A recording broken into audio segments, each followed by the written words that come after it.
glad you have that paper too. That's helpful. Let me know.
Okay.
Okay.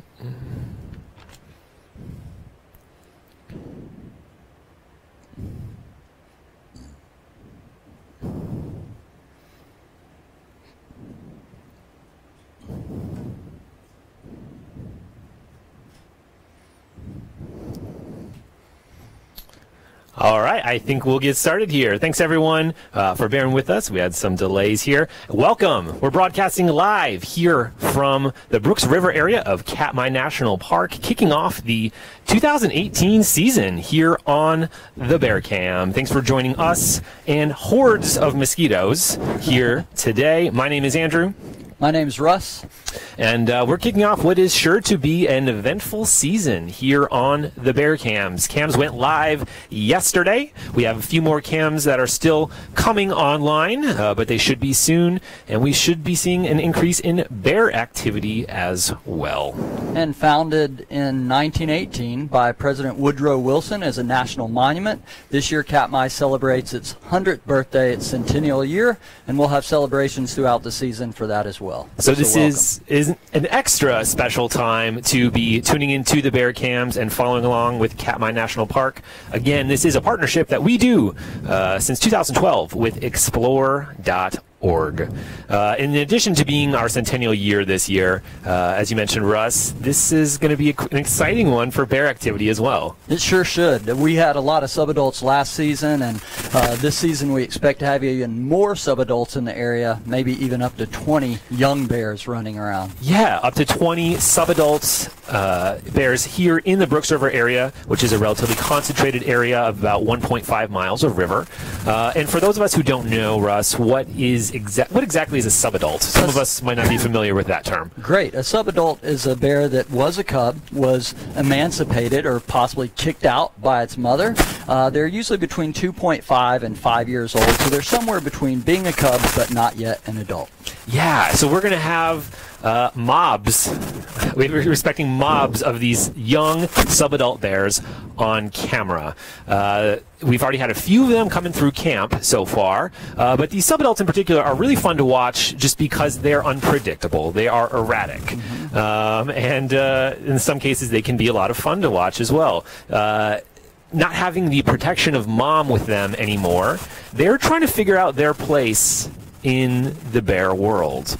They still, in some cases, think they're tough guys, and you'll see these bears run up and challenge sows with cubs or larger, older bears, and they learn relatively quickly that they can't do that. They're kind of at the bottom of the pecking order for now.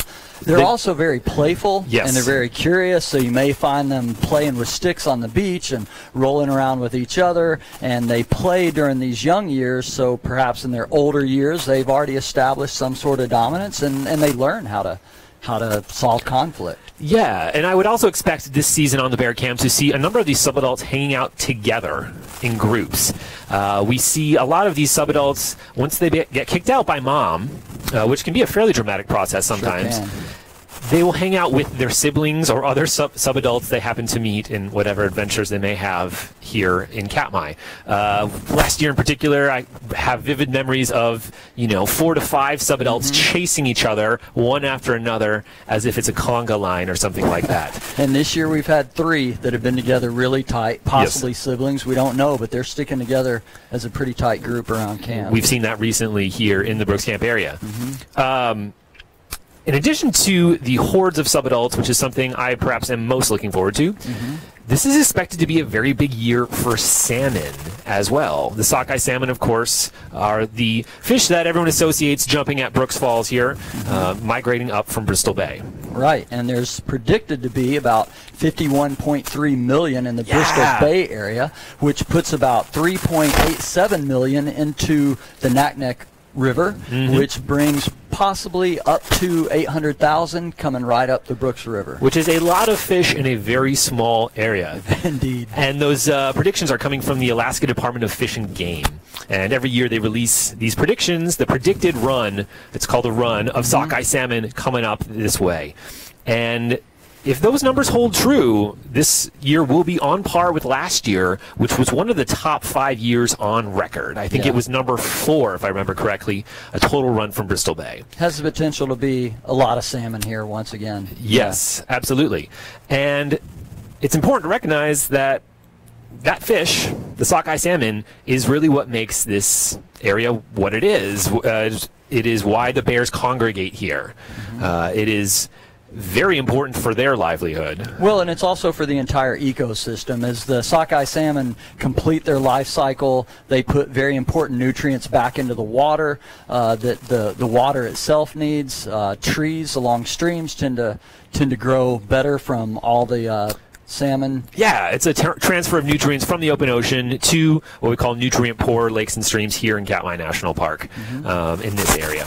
And some of those salmon carcasses that the bears drop or leave on the ground, that nutrients falls down into the ground. It distributes through the ecosystem. Right. And for the bears in particular, though, they're starving right now, to put it mildly. They have gone a number of months without eating. They have, and we'll see cycles throughout the season this year of the salmon and the bears. As far as the wintertime, they generally hibernate, you could say, and when they come out, there's no real food source for about a month until these salmon come. So they're eating grasses, they're eating sedges, they're just looking for whatever they can find to maintain until the salmon arrive. They're currently holding over, biding their time until these fish show up in the Brooks River here, hopefully within a few weeks, because these bears have lost up to a third of their body weight during the winter.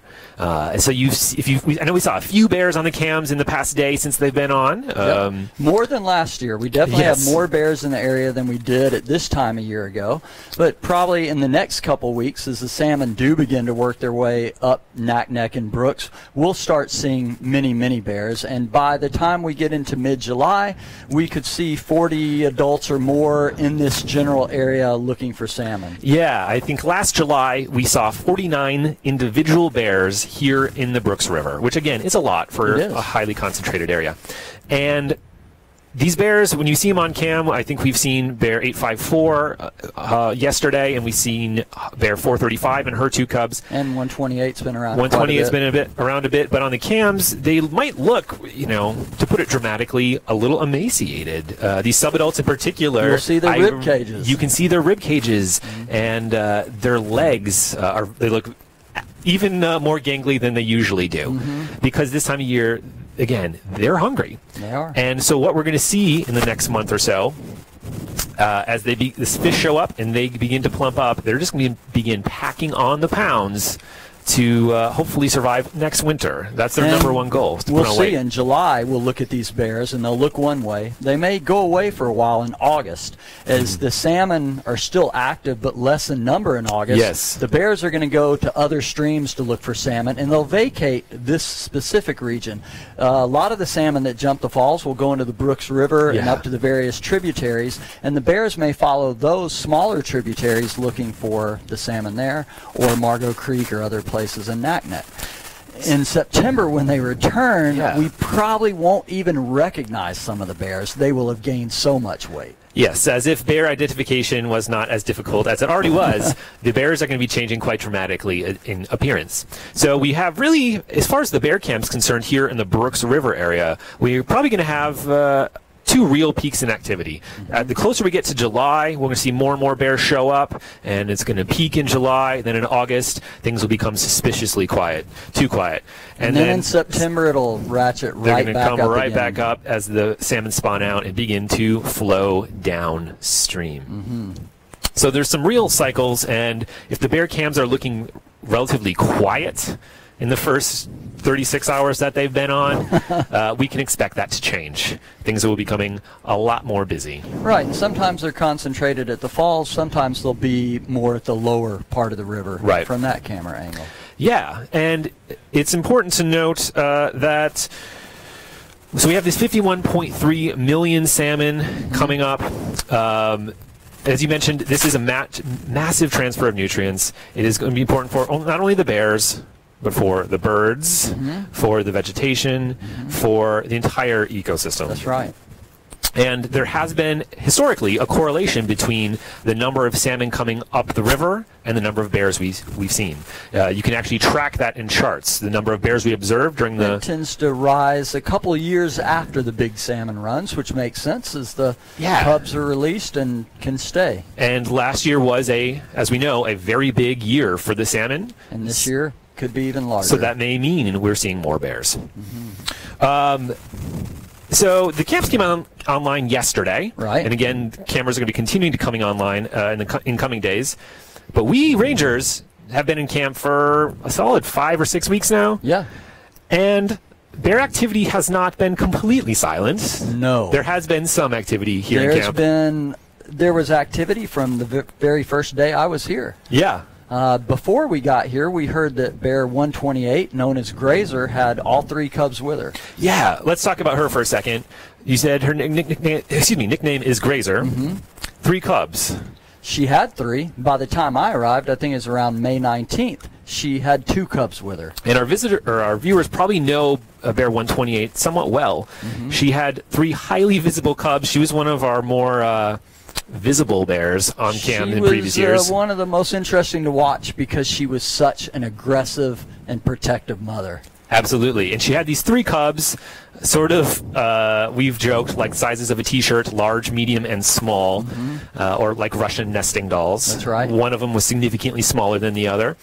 And we saw her a few weeks ago with 3 cubs, and then we saw her only with 2. And she had the 2 of the smaller ones, so it's possible one of 2 things happened. Either that older cub had learned enough skills to hunt and be on its own. It may have self-emancipated, or it could be that the mother just decided to do it in a series of steps, and she got rid of that largest one first. Yeah, so usually what we see when cubs are emancipated is they all get the boot at once.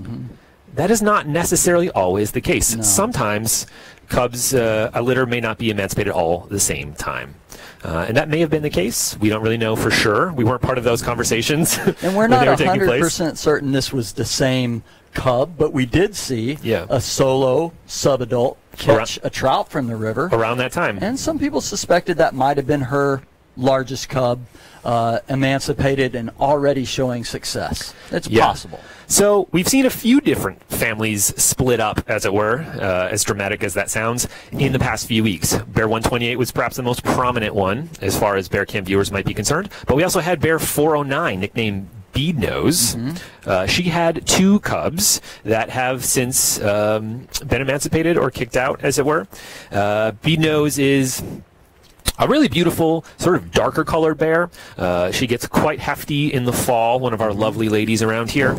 She has lighter colored ears, so she's sort of a beautiful dark chocolate color with blondish ears. And her cubs, in the fall, I just remember watching them from the platform, thinking that they look like Tootsie Rolls you put in the microwave. These sort of fluffy, really rotund cubs that are, they get fed quite well here in the Brooks River. And then we have 854, known as Divot to many people, and she received that name because she would leave divots in the gravel bars a lot. And she also has a really prominent scar around her neck as well, from a snare that she obtained while wandering outside the park a few years ago too. And it was unfortunate. It was she ended up with a snare, and normally the National Park Service does not step in when there's a natural cause. If a bear is injured naturally, we let nature do its thing, and that will play out. In this case, the Park Service stepped in because it was a human-caused error, and we tranquilized her and removed the snare. You can still see that scar. Yeah, well. And that was several years ago, but there is a piece written about it on Katmai National Park's website, nps.gov/KATM. People can read more about that if they are interested. But she emancipated her cubs and was seen yesterday. That's right. On the cams. She may have been the first bear we actually saw on the cams of the 2018 season.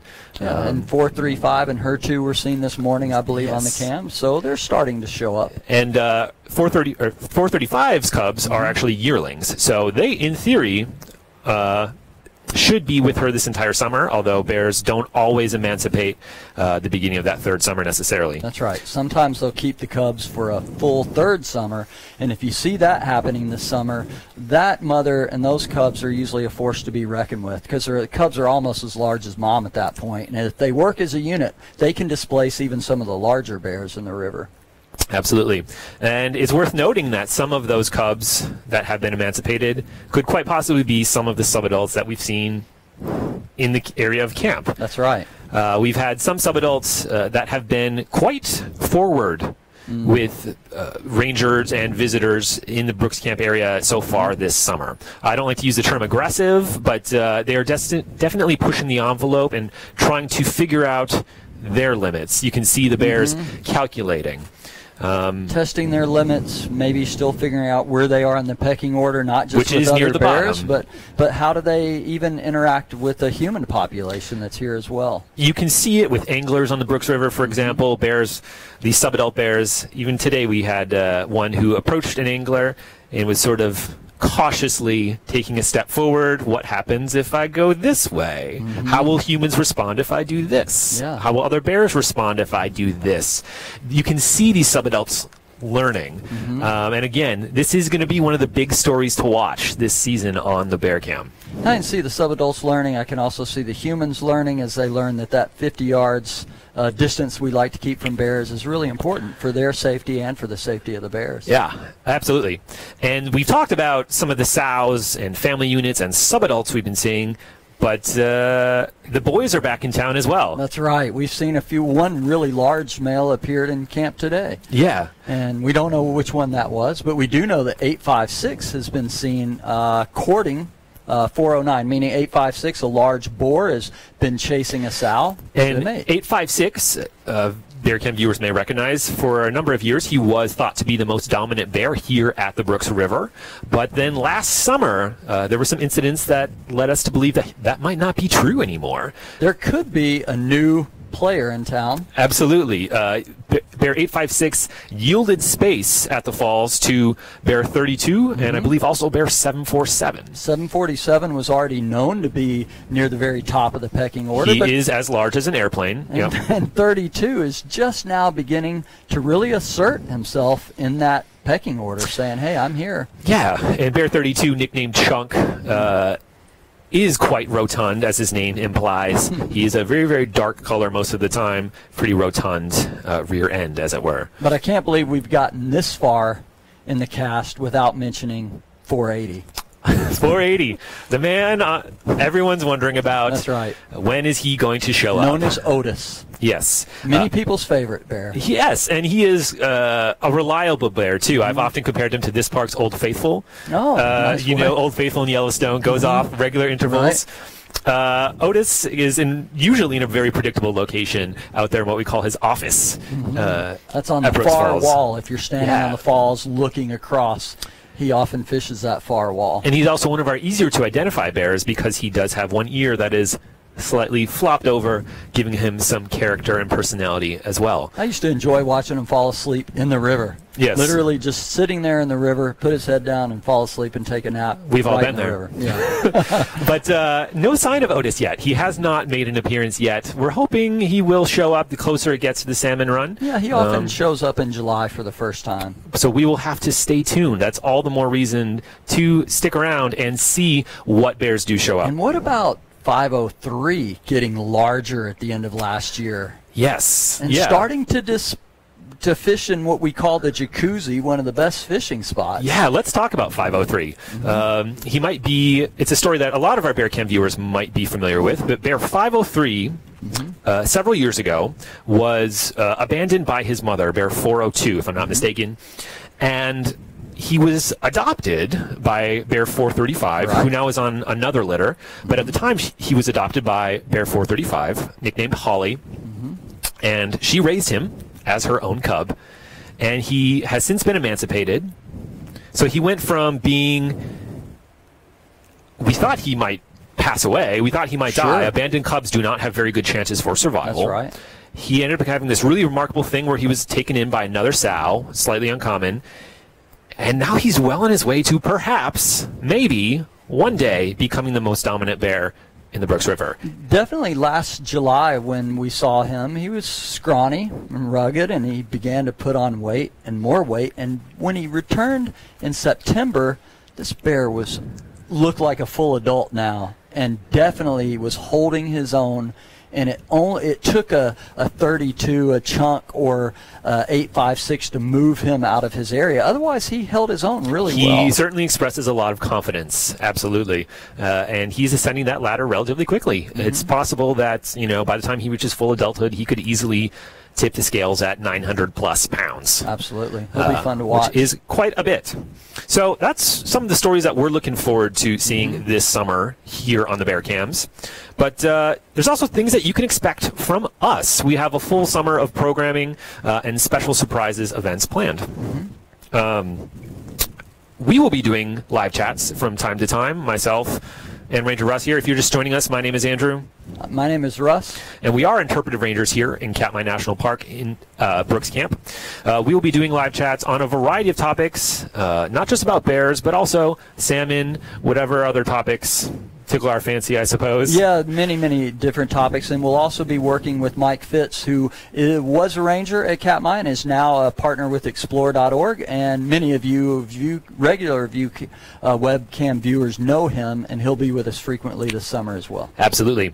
And in addition to live chats like we're doing now, we will also be doing what we call play-by-plays, which is less of us in front of the camera, which is always a good thing, but we will be narrating bear activities. So we will sort of describe what a given bear might be doing at a given time, following it with the bear cams and describing its activity. And then we will also be doing text chats. Every Monday, Wednesday, Friday, Alaskan time, 9 to 11. And so you can look for us regularly on Explore.org. Yeah. There. And in both these live chats and in the text chats, we're happy to answer your questions. And if you do have questions for us right now, feel free to got a few right comment them. Excellent. We have a few coming in. The first one is, sure. Have you seen any mothers with kois yet, which is cub of the year, or we refer to them as spring cubs. So this is a mother with brand new cubs that were born in the den, usually around December, and they would be with her spring cub or cub of the year. Yeah. I did hear of one report, one ranger thought he had seen one early this summer, but I've heard of no other report since then of any spring cubs. It could also be just a large squirrel or something like that, maybe. Yeah, so we should also note, maybe review some of the terminology here. Spring cubs and koi, or cubs of the year, are used interchangeably. And they're referring to cubs their first summer, and their second year, they're actually called yearlings. So some of the terms you might hear thrown around a bit. And one thing I would also plug in here at this time is, as you mentioned at the start of this broadcast, Russ, this is our centennial year. It's our 100th birthday. We're pretty excited about it. We became a national monument in 1918, and we're going to have a slew of special events related to that. Throughout the summer, you will see special broadcasts, live chats related to our centennial. We'll have special guests from the National Park Service, other government agencies, people related to Brooks Camp in various ways. Even a music event. We will have some music events. People have to stay tuned for the details. It should be pretty exciting. Right. Someone was asking about the new camera angle, and I think it's a pretty neat angle. If you go out to the falls platform, the camera's just been moved a little bit, and it's been adjusted underneath the platform, and bears will sometimes walk a path upriver, and that camera is going to be looking right at the bears as they approach. Yes. Also, another neat thing about this camera is as it swings to the falls, if there's a bear fishing on the lip of the falls, you'll actually be looking slightly up at that bear. Yes. It's going to be a new angle for us and should provide some great viewing opportunities. A new spin on a classic, as it were. There you go. So that will be joining the other cameras we will have coming online here in the Brooks Camp area, joining the lower river cams, the traditional cam up at the falls. Should be plenty to watch. Do you have other questions? Yeah, someone asked, how is the water level at the falls, and how will it affect salmon jumping the falls, and how will it affect bears attempting to catch them? Another good question. The water level should be a little bit higher in the Brooks River in general this year. Yes. It already is than last year. Last year the water was exceptionally low. Exceptionally low, and that pushed a lot of activity down to the lower river. It did. There was a couple of prominent spits of land that the bears would walk on, and I noticed this morning that those spits look like they're going to disappear pretty soon. I noticed there's less and less of it every single day. Right. The water is rising quite rapidly as we're getting snow melt, and I don't know if you can able to see it on the camera, but it is a relatively soggy day here in Brooks Camp. It's been quite rainy the past few days, so water levels are rising. And the water may be coming over at a slightly greater force. It's the salmon should still be able to jump the falls as they do. It's one of the things that people really remark on once they're here. You come to watch the bears, and yet as you watch the salmon jump the falls, some people begin to kind of silently cheer on the salmon. We don't want to do that out loud and scare the bears, but silently they're cheering for those salmon as they jump the falls, and it's remarkable to watch them swim against that force of water. Yeah. So lots of questions coming in. A couple related to subadults. So any idea how old those 3 subadults seen in the area are? And could they possibly be divots, which is bear 854? So, and we've talked, you and I, Russ, quite a bit about this. A lot of those subadults are they look very, very similar. There is a sort of archetype of a blonde, gangly subadult, and there are any number of bears that fit that description currently. And so it's really hard to know exactly with certainty. We can all make guesses, but it's hard to know with certainty whose child that might be, to put it one way. Bear identification, particularly when they're subadults, can be very hard. They're developing relatively quickly. And we should also note that earlier this week, we put out a bear ID book. Right. The Bears of Brooks River 2018, which is an e-book we put out every year for the past several years. It's downloadable for free as a PDF from the National Park's website. Highly recommend checking it out. But in that book, we have some miscellaneous subadult pages. And some people have asked the question, why aren't they all given numbers in the book? There's a few different reasons for that. One is some subadults will not stay in the area. A female cub that's emancipated tends to overlap in its mother's area, where male cubs not as much. And some of those male subadults, explore more, yeah. They may go off into a brand new area and set up a whole new shop for looking for salmon in other regions. Yes. Some of them could die along the way too. Sure, mortality is still relatively high in subadulthood, just like as it is when they're cubs. But these bears are still forming their identities. We don't know how many of them are really going to be sticking around. So if we see them all this season and we begin to see them next season, then they will eventually get a number. But we wait until we know they're a bear that's going to be around Brooks Camp for a long time. Yes. And we have another question, just going off of the subadult theme there. Do you have an extra lesson in the bear orientation about this for visitors? That is an excellent question. For those of you who don't know, every single visitor who comes to Brooks Camp goes through a bear orientation. It's part of the bear safety protocol here. You get dropped off on a plane, you come up the beach, and you go straight into the visitor center to have a 15-minute bear safety orientation. Part of that's a movie, and then part of it is a speech by a ranger here in camp. And we will probably be giving some extra words of wisdom, no doubt, or safety advice for dealing with these many subadults. Because again, they are relatively unpredictable. Bears are always unpredictable. They are wild animals, but these subadults especially so. Someone asked about 128's other two cubs. We mentioned the older one maybe self-emancipating or being emancipated. It does appear that Grazer has emancipated all of her cubs. I say that because we've seen the two younger cubs together.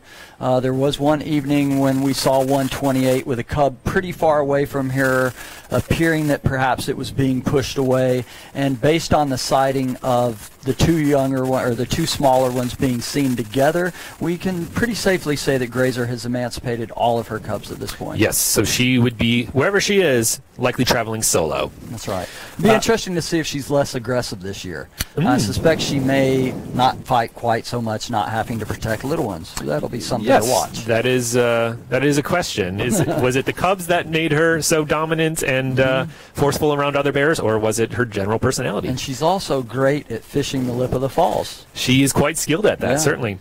Let's see.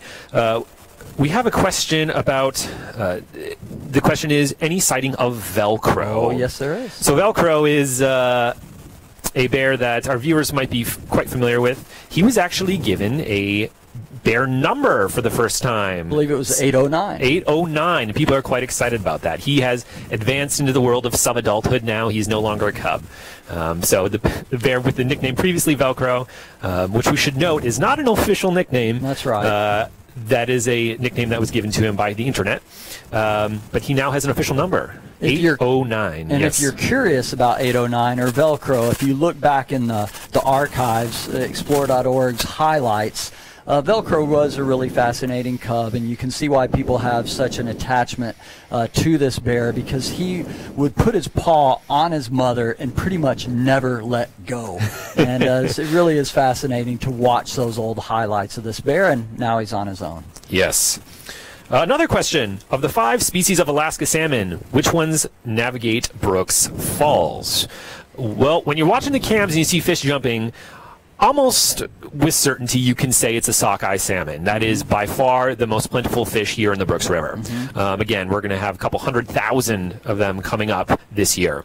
We have a pretty good silver run but later in they're the not. summer. Yes, yeah, they're not the only ones. We also have silvers. We have a few pinks here, also salmon known as humpies, and then through. Every now and then, there's the mythical king salmon as well, which is the biggest species of salmon. And those are few and far between, but they are rumored to exist here in the Brooks River. I've never seen or caught one myself, but every now and then you hear fish tales of people catching king salmon near the Brooks River. That's right. Someone asked about eagles. Yes. Someone saw an eagle at Brook Falls, and they're asking if there's any nesting eagles, and indeed there are in the area.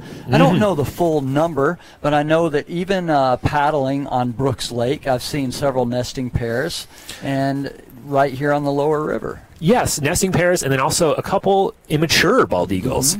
So before bald eagles fully develop, they don't have that white head yet. They're mottled, sort of marbled color, black and white feathers, before they develop into adulthood and get that signature white head. I've seen a couple of those down here at the mouth of the Brooks River.